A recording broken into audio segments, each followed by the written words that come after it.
Japan in 1984 was built on trust. Trains ran on time, neighbors were respectful, and candy was safe. That trust shattered when a shadowy group claimed to have poisoned beloved treats. The monster with 21 faces, named after a detective novel villain, began a campaign of corporate terror. Their first target, Glico, a confectionery giant. One night, masked men kidnapped Glico's president, Katsuhisa Izaki, from his home. Izaki escaped, but the monster escalated. They sent a letter to the press, claiming Glico products were laced with cyanide. Panic swept Japan. Candy became a weapon. Glico pulled millions in products, suffering huge losses. But the real damage was to public trust. The monster's message was clear. No one was safe. The campaign wasn't about money alone, it was about chaos.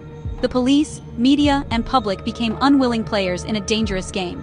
The monster's threats forced a nation to question the safety of everyday life.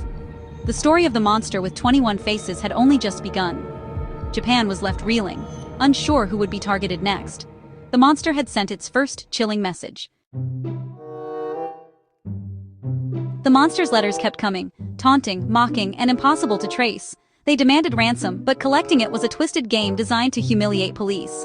Fear spread, parents warned children, stores posted signs, and Glico's reputation crumbled.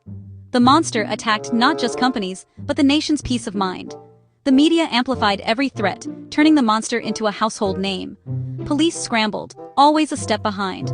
Then, abruptly, the monster declared a truce with Glico. Relief was short-lived.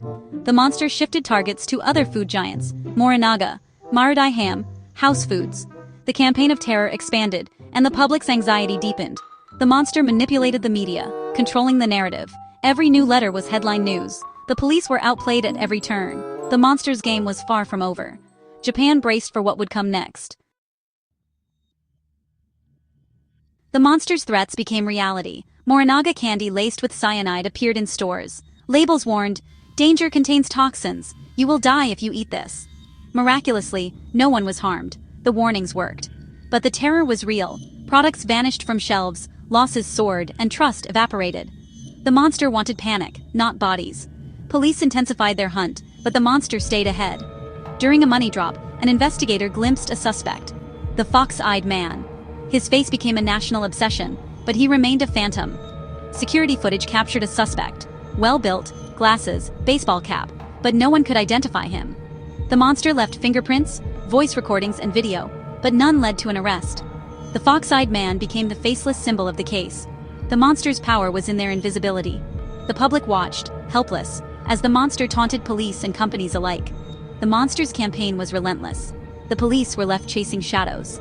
The monster remained untouchable. Japan's anxiety reached a fever pitch. The monster's legend grew with every unanswered question. The pressure on police was crushing, especially for Superintendent Yamamoto. After months of failure and public scorn, Yamamoto took his own life. Days later, the monster sent a final letter, mocking police, referencing Yamamoto's death, and declaring their campaign over. Just like that, the monster with 21 faces vanished. The case remains unsolved. No arrests, no charges, only questions.